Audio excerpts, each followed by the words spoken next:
Greetings dear students. आज हम अपना मैक्रो इकोनॉमिक्स स्टार्ट कर रहे हैं और मैक्रो इकोनॉमिक्स में one of the most important chapter national income and it's related aggregates. 10 से 12 मार्क्स का चैप्टर है ये और सबसे इम्पोर्टेंट चैप्टर यही है मैक्रो इकोनॉमिक्स में। चलिए ये चैप्टर स्टार्ट करते हैं। देखिए क्या लिखा हुआ है, national income and it's related aggregates chapter का नाम है ये। नेशनल इनकम क्या होता है, अभी इसको होल्ड पे रखना, मैं पहले ये बताऊंगा एंड इट्स रिलेटेड एग्रीगेट्स ये क्या होते हैं। ठीक है, चलो स्टार्ट करते हैं। देखो टोटल इसके एग्रीगेट्स नेशनल इनकम के 8 एग्रीगेट्स हैं। कितने एग्रीगेट्स हैं? 8 मीन्स 8 फॉर्मूलेज बनेंगे एक तरह से। कैसे बनेंगे देखना एक बार। आप ना देखो इनको समझाने के लिए मैंने एक ट्रिक अपनाई है।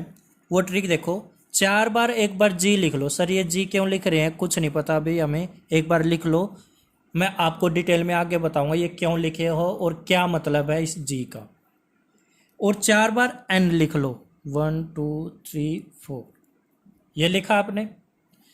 और अब 2 बार डी लिखो, यहाँ पर डी डी, और 2 बार एन लिखो, एन एन, फिर 2 बार डी और फिर 2 बार एन, ऐसे लिखो। एक बार लिख लिया। अब क्या लिखोगे, सब में पी लिख लो।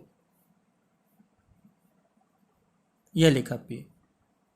सर ये क्यों कर रहे हैं बेटा, अभी बताऊंगा। एक बार ये बनते कैसे हैं वो बता रहा हूं आपको। मैंने करा क्या है, 4 बार तो जी लिखा और 4 बार एन लिखा, फिर 2 बार डी 2 बार एन, 2 बार डी 2 बार एन, और सबके सामने पी पी लिख दिया। फिर देखो यहाँ पर लिखो एम पी और यहाँ पर लिखो एफ सी, फिर एम पी फिर एफ सी, फिर एम पी फिर एफ सी, फिर एम पी फिर एफ सी। क्लियर है ये बात? अब देखो ये बनाना आ गया आपको क्या। देखो ये क्या बना है, G D P at M P, at अपनी तरफ से बोलते हैं, ये G D P at F C, G N P at M P, G N P at F C, N D P at M P, N D P at F C, N N P at M P and N N P at F C, ऐसे इनको पढ़ा जाता है। Clear है यहाँ तक? ये बनाया कैसे है मैंने आपको पता होना चाहिए, आपको खुद बनाना आना चाहिए। अब मैं इसको डिटेल में डिस्क्राइब कर रहा हूं ये है क्या। देखो एक बार देखो बेटा, G means gross, N means N जैसे ये लिखा हुआ है नेट, डी जैसे ये लिखा हुआ है यहाँ पर डी लिखा हुआ है डोमेस्टिक, पी हर जगह पी लिखा हुआ है product, N mean national, M P mean market price या सेलिंग प्राइस भी बोलते हैं इसको, एफ सी फैक्ट्री कॉस्ट या फैक्टर कॉस्ट भी बोलते हैं, फैक्ट्री कॉस्ट भी बोल देते हैं, एंड कॉस्ट ऑफ प्रोडक्शन, ये मैंने शॉर्ट फॉर्म में लिखा हुआ है प्रोडक्शन, प्रोडक्शन की स्पेलिंग ये है। क्लियर है ये बात? तो अब देखो क्या है ये, gross domestic product, G means gross, D means domestic, P means product, at M P market price. तो पूरा पढ़ना। अब क्या लिखा हुआ है, gross domestic product at market price, gross domestic product at factor cost, gross national product at market price, gross national product at factor cost, net domestic product at market price, net domestic product at factor cost, net national product at market price, net national product at factor cost, ऐसे इनको पढ़ा जाता है। Sir आपने ये लिखे क्यों हैं बेटा, अभी बताता हूँ। हम अपनी नेशनल इनकम जब निकालते हैं, मीन्स पूरे देश की इनकम जो निकालते हैं, हमारे पास 3 फॉर्मूलेज होते हैं। उन फॉर्मूलेज में ये यूज होंगे। सर ये यूज कैसे होंगे वही तो सिखाऊंगा आपको। ठीक है, अभी के लिए मैंने बस आपको एक बात बोली है कि ये नेशनल इनकम अभी इग्नोर करो। होता है क्या, मैं क्या पढ़ा रहा हूँ, रिलेटेड एग्रीगेट्स। टोटल कितने होते हैं? 8 एग्रीगेट्स होते हैं। 8 एग्रीगेट्स लिखने का तरीका मैंने बताया, ये ट्रिक बनाई है मैंने अपने।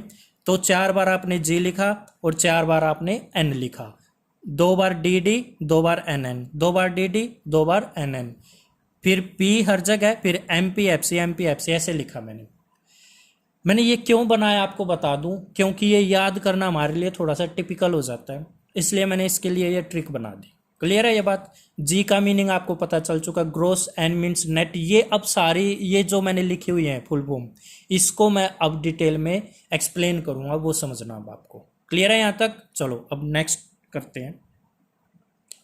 देखिए बेटा, वहां पर मैंने जी फॉर ग्रोस लिखा था, जी फॉर ग्रोस लिखा था, वो क्या होता है वो देखते हैं। देखिए, ग्रोस वैल्यू को बोलते हैं परचेजिंग वैल्यू। एग्जाम्पल, मान लो मैंने कार परचेज करी है, वो करी है मैंने 2 लाख की। कुछ साल बाद उस कार को मैं बेच रहा हूं, तो क्या वो 2 लाख की बिक जाएगी? नहीं, वो कुछ ना कुछ कम वैल्यू की बिकेगी। वो मान लो 1.5 लाख की सेल हो रही है, मीन्स 1.5 लाख की सेल हो रही है वो। ठीक है, तो अब देखो, ग्रोस वैल्यू कौन सी? वो वैल्यू जो हमने परचेज करी थी। और नेट वैल्यू क्या? जो आज की वैल्यू है, मीन्स एक्चुअल वैल्यू क्या है? Actual value. ये बात आई है समझ में आप दोनों, आप लोगों को? क्या ग्रोस वैल्यू मीन्स जो आपने परचेज किया है वो वैल्यू, एंड नेट वैल्यू वो जो आज की एक्चुअल वैल्यू है वो लिखते हैं। ठीक है। अच्छा देखो, मैंने जब परचेज करी थी कार, वो थी 2 लाख की, और आज है वो 1.5 लाख की। तो 50,000 से वैल्यू कम हुई है ना, डिक्रीज हुई ना। तो ये जो वैल्यू डिक्रीज हुई है, डिक्रीज हुआ जो वैल्यू में, इसको क्या बोलते हैं? इसको बोलते हैं डेप्रीसिएशन। क्या बोलते हैं? डेप्रीसिएशन। और डेप्रीसिएशन का मीनिंग क्या होता है? डिक्रीज या fall in the value of an asset. अगर किसी एसेट की वैल्यू, ये कार मेरे लिए एसेट थी, और अगर इसकी वैल्यू कम हो रही है, तो वो क्या बोला जाएगा? डेप्रीसिएशन बोला जाएगा। क्लियर है? तो मैं यहां पर लिख भी देता हूं, डेप्रीसिएशन क्या होता है? फॉल या decrease in the value of an asset. Clear है यहां तक? अच्छा है, आपकी नॉलेज के लिए बता देता हूं, ये कौन सी एसेट है? फिक्स एसेट है। कौन सी एसेट है? फिक्स एसेट है। क्लियर है? फिक्स एसेट के लिए हम डेप्रिसिएशन वर्ड यूज कर लेते हैं।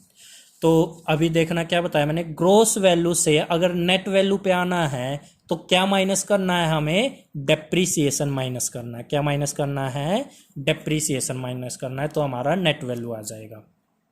तो क्या मैं ऐसे लिख सकता हूं, gross value means purchase value जो थी, अगर उसमें से हम माइनस कर दे डेप्रीसिएशन, मान लो 50,000 है, तो हमारा क्या आ जाएगा? Net value. यह आ गया 1.5 लाख। क्लियर है ये? तो यह फॉर्मूला बन गया। देखो, gross value minus depreciation equal to net value. Gross और नेट माइनस कर दो क्या? डेप्रीसिएशन। तो आपका क्या आ जाएगा? अगर मैं ग्रोस से नेट पे जा रहा हूं, अगर मैं ग्रोस से नेट पे जा रहा हूं, तो माइनस क्या कर दूंगा? डेप्रीसिएशन।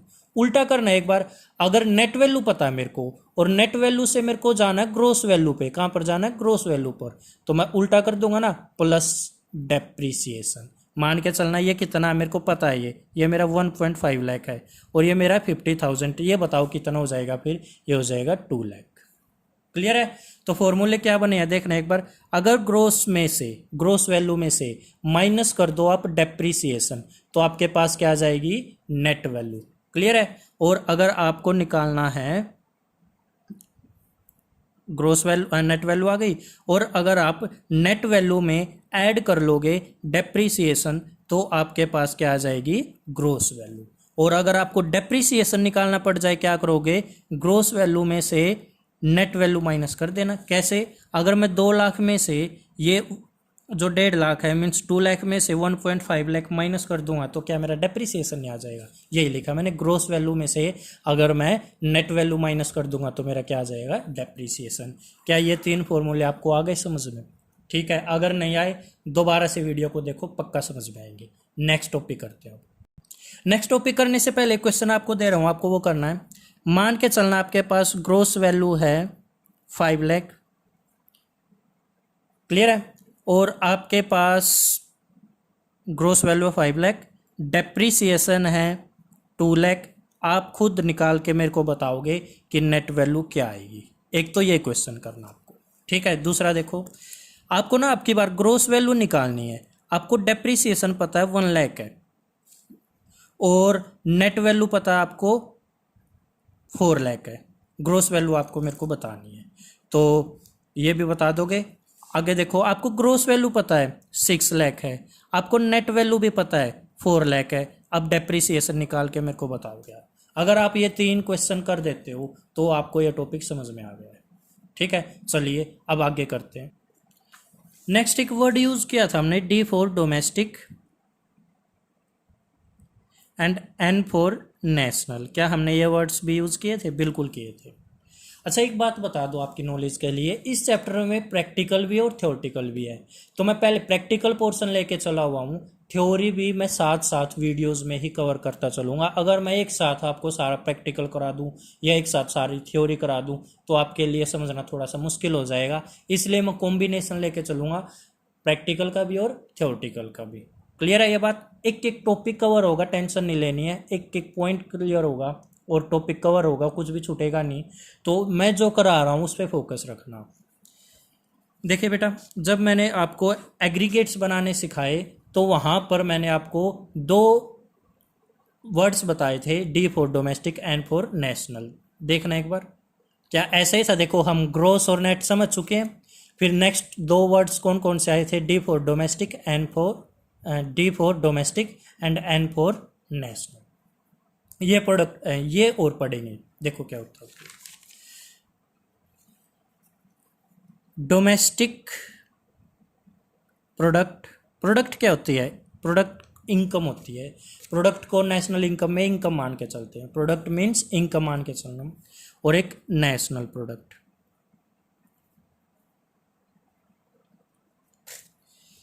अब ये क्या होते हैं? देखो एक बार, डोमेस्टिक मीन्स होता है अपने देश के अंदर अंदर, इनसाइड आर कंट्री, और national means inside plus outside, विदेश भी आ जाएंगे यहाँ पर।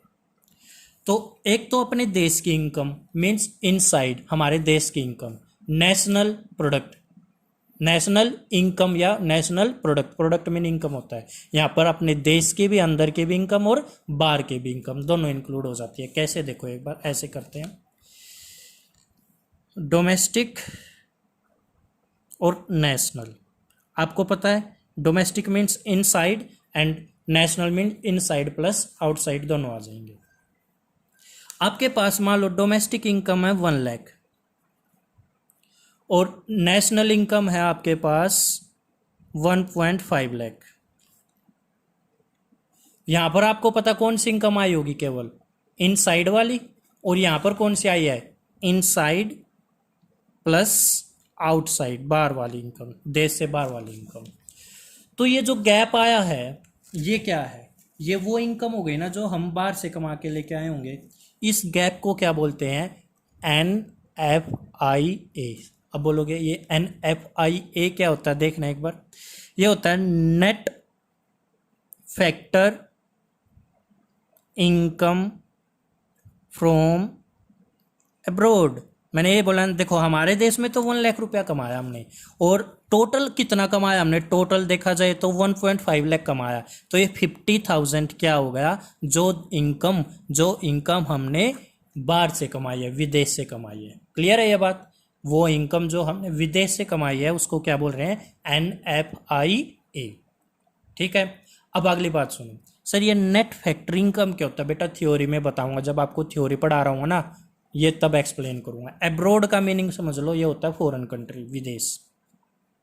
अच्छा, मेरे को एक छोटी सी बात बताओगे आप? जैसे मैंने ये लिखा है NFIA means net factor income from abroad.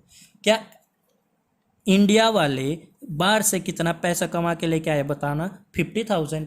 क्या ऐसा हो सकता है कि फॉरेन कंट्री के मीन्स विदेश के यहाँ पर आए और कुछ इनकम कमा के यहाँ से लेके चले जाएं? बिल्कुल हो सकता है ना ऐसा। जैसे हम विदेश में जाके इनकम कमा के लेके आ सकते हैं, विदेश वाले भी तो हमारे देश में आके इनकम कमा के लेके जा सकते हैं। बिल्कुल हो सकता है ना ऐसा। तो अगर मान लो, मान के चलना बेटा, इसको भूल जाओ एक बार, मान लो हमने ना बाहर से 70,000 रुपये कमाए थे और विदेश वाले लोग आए यहाँ पर, वो यहाँ से 20,000 कमा के लेके चले गए। तो एक बात बताओ, असली में हमने कितने कमाए हैं? देखो हमने कितने कमाए? 70, और यहाँ से कितने गए? 20। तो असली में हमने कितने कमाए? 50,000। तो असली इनकम हमने 50 कमाई है विदेश से या 70 कमाई है? एक्चुअल में हमने 50 कमाई है। कैसे? क्योंकि देखो भाई, हम बाहर से 70,000 कमा के लेके आए हैं और जो बाहर वाले हमारे देश में आए 20,000 वो कमा के लेके गए। एक्चुअल में हम कितना लेके आए हैं 50, क्योंकि 20 तो वापिस चला गया हमारे देश से। क्लियर है ये बात? तो ये NFIA ये है। क्या लिखा हुआ देखो, net factor income from abroad. Net का मतलब क्या? कुछ ना कुछ माइनस कर रखा है। एक बात याद रख लेना इकोनॉमिक्स में, नेटवर्ड जहां पर आ जाए इसका मतलब उसमें से कुछ ना कुछ माइनस होके तब आया। नेट मीन्स कुछ माइनस होके तब आया। देखना अब की बार कुछ माइनस होके आया है ना ये 50। कैसे? बाहर वाले जितना हमने कमाया उसमें से फॉरेन वाले जितना कमा के लेके गए वो माइनस कर दिया। तो देखो अब NFIA का पूरा फॉर्मूला क्या है। अगर NFIA आपको डायरेक्ट दे रखा है तो डायरेक्ट लिखो, net factor income from abroad. मान लो माइनस करके 50 दे रखा है तो ये लिखो। इन केस नहीं दे रखा तो कैसे मिलेगा? देखो, फीफा माइनस फीटा ऐसे मिलेगा। सर ये क्या है फीफा माइनस फीटा? ये देखो, factor income from abroad means हमने बाहर से कितना कमाया, minus factor income paid to abroad, बाहर हमारा पैसा कितना गया। क्या है फुल फॉर्म है, मैं लिख देता हूं। ये लिखा हुआ बेटा, FIFA means factor income from abroad, बाहर से हमने कितना कमाया, and FITA factor income paid to abroad, बाहर वाले हमारे यहाँ से कितना कमा के लेके गए हैं। तो NFIA निकालना हो तो कैसे निकालोगे आप? फीफा माइनस फीटा, तो आपका क्या आएगा? NFIA। अब मैं दोबारा से एक्सप्लेन कर रहा हूँ इसी को, आप दोबारा देखना इसको। देखना बेटा, अगर हम डोमेस्टिक इनकम से नेशनल इनकम निकालना चाह रहे मीन्स डोमेस्टिक प्रोडक्ट से नेशनल निकालना चाह रहे तो क्या कर देंगे? Add NFIA। क्लियर है ये बात? सर NFIA दे ही नहीं रखा, कोई बात नहीं, घबराना मत। आपको फीफा मिलेगा, फीफा में से आप माइनस कर देना क्या? FITA, factor income from abroad minus factor income paid to abroad, ये माइनस कर देना, आपका NFIA आ जाएगा। एग्जाम्पल अब देखो, आपको याद रखने का तरीका बताता हूँ। डोमेस्टिक यहाँ लिखो, नेशनल यहाँ लिखो। डोमेस्टिक में आप ऐड कर दो NFIA तो क्या आ जाएगा? नेशनल। और अगर नेशनल से डोमेस्टिक पे जाना हो माइनस कर देना NFIA। और अगर NFIA क्वेश्चन में ना दे रखो कोई दिक्कत नहीं है, फीफा माइनस फीटा दे रखा होगा वो लिख लेना। सर अगर ये भी नहीं दे रखा फिर क्या करें? फिर एक और हथियार है हमारे पास, वो क्या होता है? देखो, NFIA निकालने का एक और तरीका है, वो 3 चीजें अगर आप ऐड कर दोगे तो भी आपका NFIA निकल जाएगा। वो क्या फॉर्मूला है देखना एक बार। कंपेंसेशन टू एम्प्लॉई ये लिखो, plus income from property and business लिखो, income from property and business ये लिखो। और एक और चीज ऐड करो, वो क्या है? सेविंग्स। आपकी जो सेविंग है, या फिर सेविंग का दूसरा नाम होता है बेटा रिटेन्ड अर्निंग। याद रख लेना, सेविंग का दूसरा नाम क्या होता है? Retained earning. अगर आप ये 3 चीजें ऐड कर दोगे तब भी आपका NFIA निकल के आ जाएगा। तो NFIA के मैंने देखा जाए तो 2 फॉर्मूले बता दिए, फीफा माइनस फीटा। अगर ये भी नहीं है तो आप क्या करोगे? ये 3 चीजें ऐड कर दोगे। वो क्या क्या है? Compensation to employ, income from property and business, saving का दूसरा नाम है रिटेन्ड अर्निंग। सर अगर ये मिला क्वेश्चन में, ये 2 मिले, ये नहीं है, कोई बात नहीं, इन दोनों को ऐड कर दो तभी भी NFIA आ जाएगा। मीन्स अगर तीनों दे रखे तीनों ऐड करो, 1 दे रखा है 1, 2 दे रखे 2, तीनों दे रखे हैं तीनों। क्लियर है? अब देखो, डोमेस्टिक से नेशनल पे आने के लिए NFIA ऐड, और नेशनल से दोबारा से डोमेस्टिक पे जाने के लिए NFIA हम माइनस कर लेते हैं। क्लियर है? अब देखिए बेटा, क्या हम ये 3 फॉर्मूले बना चुके हैं। अब डोमेस्टिक में ऐड करो, डोमेस्टिक इनकम में ऐड करो NFIA तो नेशनल इनकम आएगी आपकी। अगर नेशनल इनकम में से NFIA माइनस कर दोगे तो आपकी डोमेस्टिक इनकम आएगी। और अगर NFIA निकालना पड़ जाए, एक और फॉर्मूला बन गया क्या? अगर आप नेशनल में से डोमेस्टिक माइनस कर दोगे तभी भी आपका NFIA आ जाएगा। सर कैसे आ जाएगा एक बार बताना। जैसे यही ले लो बेटा, मेरे पास डोमेस्टिक का मान लो 2 लाख रुपीस, नेशनल है 3 लाख रुपीज़, बताओ NFIA कितना है। तो आप क्या करोगे, नेशनल 3 है ना, 3 लाख में से डोमेस्टिक 2 है ना, ये माइनस कर दो, क्या आ गया आपका NFIA कितना 1 लाख। क्लियर है ये बात। तो देखा जाए तो NFIA निकालने के हमारे पास अब 3 फॉर्मूलेज हो चुके। तो NFIA निकालने का एक फॉर्मूला ये हो गया नेशनल माइनस डोमेस्टिक, और एक क्या हो गया FIFA minus FITA, sir FIFA minus FITA, factory income from abroad minus factory income paid to abroad. और एक और क्या फॉर्मूला है, compensation to employ plus income from property and business, और एक और क्या रिटेन्ड अर्निंग, जिसका दूसरा नाम क्या है सेविंग। अगर आप ये 3 चीजें ऐड कर दोगे तो आपका NFIA निकल के आ जाएगा। अब एक क्वेश्चन करते हैं, मान ले हमारे पास डोमेस्टिक इनकम दे रखी है वही 4 लाख, NFIA है हमारे पास 2 लाख, आपको नेशनल इनकम निकालनी है। क्या निकालनी है, नेशनल इनकम। बेटा अगर नहीं आता फॉर्मूला, देखो नेशनल इनकम कैसे निकलेगी, ये रहा नेशनल इनकम कैसे निकलेगी, डोमेस्टिक प्लस NFIA। तो डोमेस्टिक प्लस NFIA कितना हो जाएगा मेरा 6 लाख हो जाएगा। क्लियर है ये बात। मैं आपको फिर से 2-3 क्वेश्चन दे रहा हूँ, आपको वो करने हो, आपने वो कर दिए तो इसका मतलब आपको आ गया समझ में। मान ले आपके पास डोमेस्टिक इनकम तो आपको निकालनी है, NFIA आपके पास 1 लाख, नेशनल इनकम आपके पास 5 लाख, आपको यह निकालना है। अगले क्वेश्चन में मान लो आपके पास डोमेस्टिक इनकम है 7 लाख, NFIA आपको दे रखा है मान लेना 2 लाख, तो आपको नेशनल इनकम निकालना है।